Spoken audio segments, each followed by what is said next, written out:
Your heartbreak will feel different the moment you see it for what it really is. We aren't talking just breakups or someone walking away. We are talking about the life you thought you were going to have with a person. The version of tomorrow that felt so real, you could almost touch it. And then suddenly, it's gone. That's why it feels so heavy, because you're grieving the future you thought was yours. I'm Maya from marriage.com. We've had countless conversations with people trying to make sense of heartbreak. And the pattern is almost always the same. Most people don't realize that what they're really going through is grief. We just wake up with this weight in our chest and wonder why it feels so impossible to move forward. And listen, your heartbreak, whatever it looks like, is real. It matters, not because anyone else says it does, but because you are the one living it. So today, I want to share 5 truths about heartbreak and grief. And my hope is that by the end of this, you'll feel a little less alone in yours and a little more ready to start healing. Heartbreak doesn't only happen in romance.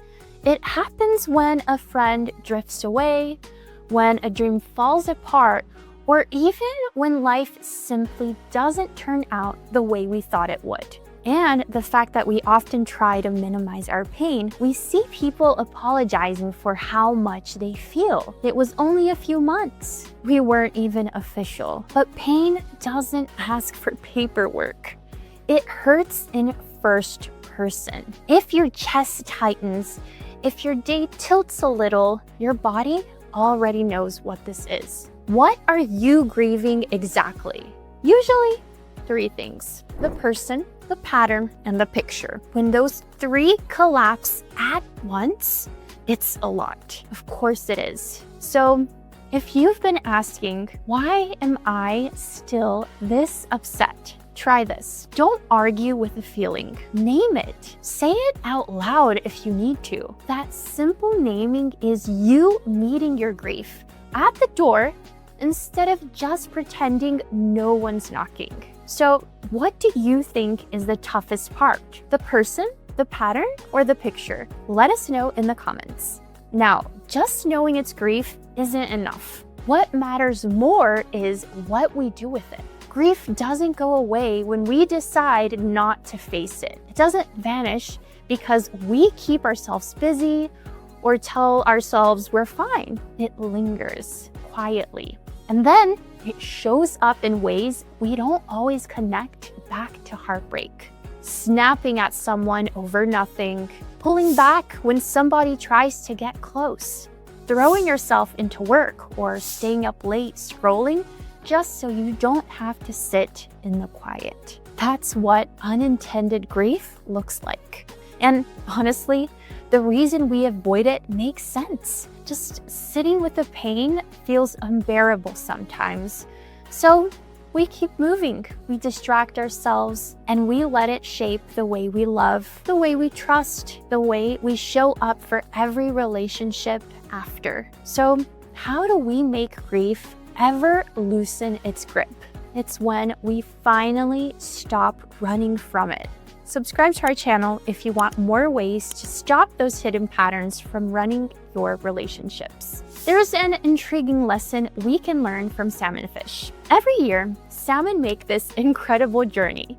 They swim miles and miles upstream, fighting against rapids, waterfalls, even predators, just to reach their spawning grounds. Now, they have the option of letting the current carry them instead. It would be easier in the moment, but they'd never arrive. They'd never grow. They'd never complete the journey. Heartbreak is a lot like that. Everything in us wants to drift with the current to avoid the hard parts. And for a while, it feels like that works, but just like the salmon, going with the flow doesn't get us anywhere. The only way to heal is to swim into the current, to face the waves of emotions, the things we'd rather not feel. It's harder at first, but it's also the thing that carries us forward. Avoidance keeps you stuck. Facing it sets you free. You know what we notice a lot when people talk about heartbreak? Anger shows up first. Anger at being ghosted, anger at being betrayed, anger at wasted time. The anger is loud and it makes us feel strong. And in a way, it protects us. It keeps us from falling straight into the sadness that's underneath. When you're furious at the person who ghosted you, what's really sitting there is the grief of feeling disposable. When betrayal keeps you boiling, the real wound is the loss of trust, the loss of the future you thought was safe. Anger is easier to carry than sadness. It feels like action, but it also keeps us stuck. So if you notice yourself replaying old arguments or holding on to resentment, try this. Instead of asking, why am I so angry? Ask, what is this anger guarding? This won't make the sadness disappear, but it will do something even more important. It will expose the part of you that's been waiting to be cared for. And if you've noticed anger showing up a lot in your own relationships, you don't have to figure it out alone. We've got a free guide on marriage.com about letting go of anger and resentment in relationship. It breaks down simple, real steps you can try to stop anger from running the show. Links in the description. How we treat ourselves in the middle of a heartbreak is key to feeling better. A lot of us end up turning on ourselves. We replay every mistake, every fight, every red flag we think we missed. We pile on blame as if hurting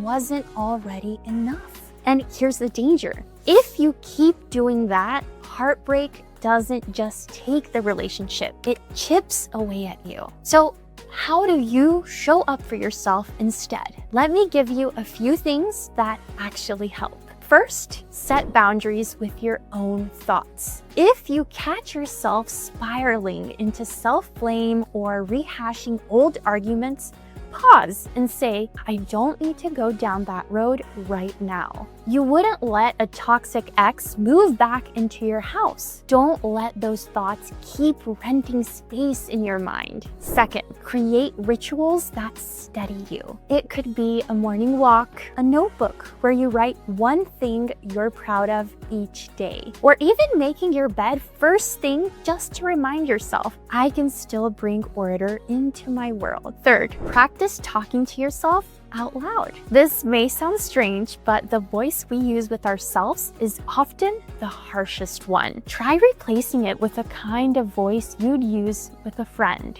And finally, lean on the people who can hold space for you. Not the ones who rush you to move on, but the ones who can sit with you in the messy middle. Healing isn't meant to be done completely alone. Let me leave you with this. Heartbreak is grief. Grief is a storm, and storms are not meant to be avoided. They're meant to be faced. When you stop comparing, when you face the storm, when you peel back the anger, and when you finally show up for yourself, you discover that heartbreak doesn't have to define you. It can transform you. If you're ready for the next step, watch this video we've linked for you.